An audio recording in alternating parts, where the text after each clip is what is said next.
Francesco Guardi drove through, took the lead, and Francesco Guardi's won from Paladas and then Smart. In front is Political Debate from Sharp and Smart. Political Debate, Sharp and Smart. The outside lunges. Awesome photo. Into Political. Burnova from Garibaldi. Burnova's in front and she wins again. Burnova from second. Garibaldi.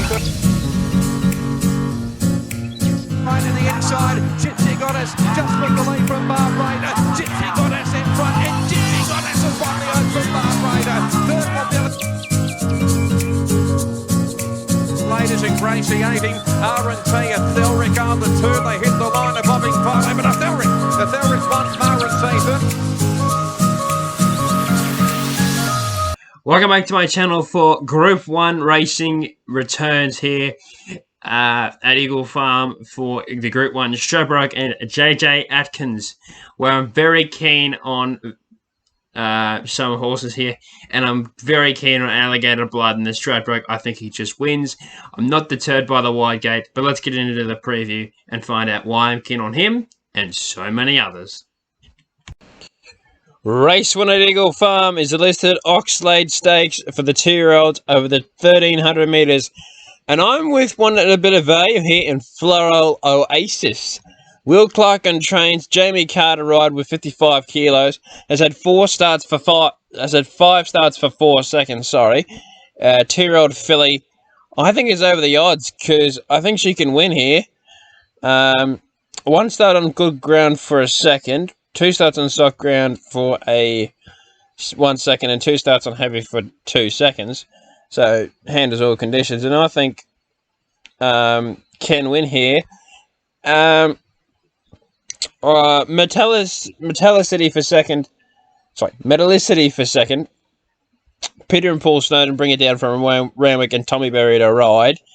Hasn't shown much in his 3 career starts to date, though. Finally gets onto a good track, so can run well. Calgary Stampede for third.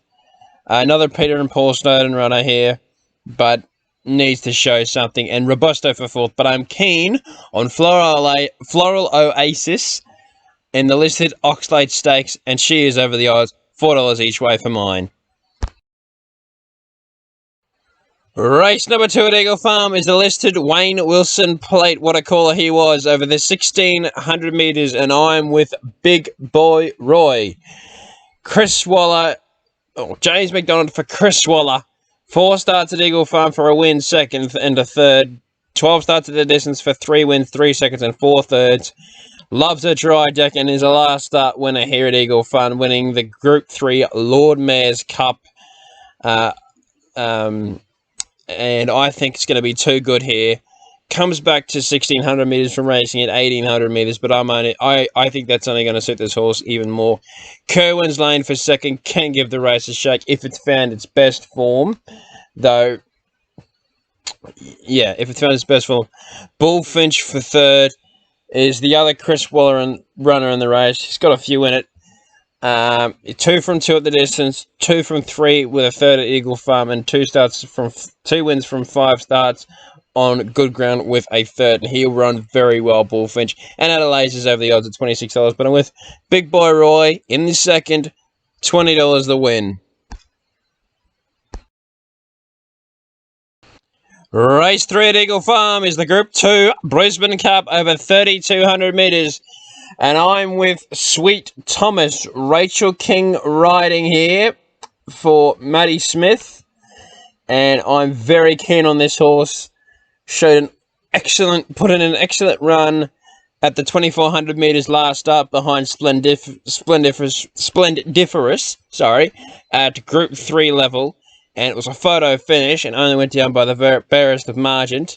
And off that run, only goes up half a kilo and does rise in distance to the 3,200, where he's had 7 starts for 2 wins and 2 thirds, and 2 starts at Eagle Farm for a second and a third, and loves a dry deck. He's getting on now, but I think he can take this out, Sweet Thomas. Through Irish Eyes for second, Jamie Carr on for Kieran Maher and David Eustace. You never underestimate their stayers. Splendiferous for third. was tested beyond 2,400 metres in the Andrew Ramsden at 2,800 metres, but didn't run it out strongly. And going up to 32, I'm a bit worried. And King of Lear Grants, if he found his best form, could give the race a shake at $11, and he is over the odds. But I'm with Sweet Thomas in the Group 2 Brisbane Cup, $16 the win. Race 4 at Eagle Farm is the Group 3 Gunsynd Classic over the 1,600 metres, and I'm with J-Mac and Chris Waller here in fine point. 6 starts for 3 wins, a second and a third. I think this horse just wins. 1 start at the distance for a win, 3 starts on good ground for 2 wins and a second.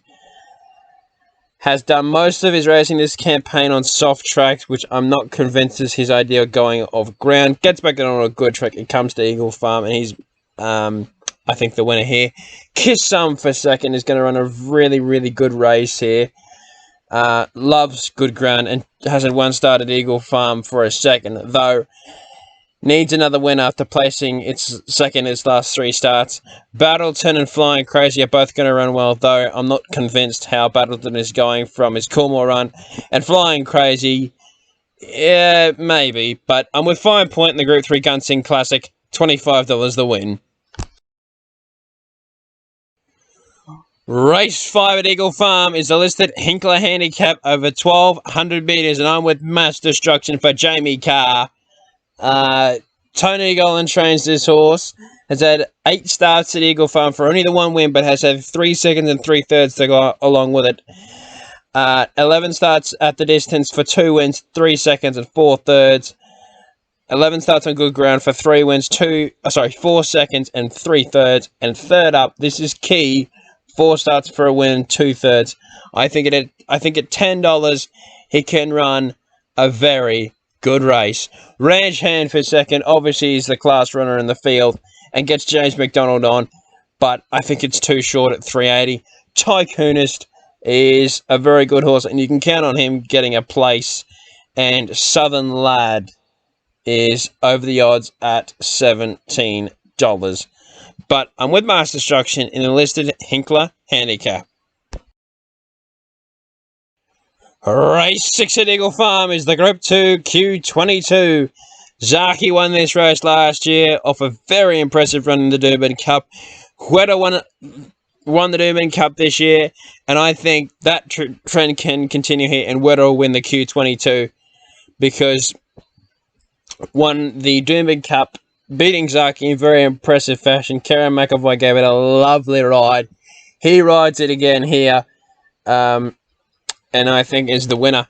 And the only danger is Hopeful at $6.50 to be ridden by Rachel King and trained by Annabelle Neesham. So she does have a runner in the race. And I think that she can definitely give Hopeful a bit of a run for its money. The Chosen One for third. This is his last race start before being retired for stud. And what a marvel he's been, running in, I think, 2 or 3 Melbourne Cups and not being far away. And Colding found his best form last start running third back onto a good track. It is over the odds at $26. But I'm with Wetter in the Q22, $16 the win. Race 7 at Eagle Farm is the Group 1 JJ Atkins over the 1,600 metres, and I'm with She's a Belter. I think it's going to win this. Has had 6 starts for 3 wins, second and a third. Willie Pike rode it last start in the size produce at Group 2 level, winning on this horse, beating a pretty smart one in my opinion in Swiss Exile, and ran third to Natuno in the Ken Russell. Has the perfect platform for this 1,240 now up to the 1,600 metres. And has the same way as last start and drawn nearly the exact same barrier. I think this horse is just going to bolt in here and win. 1 start at Eagle Farm for the win.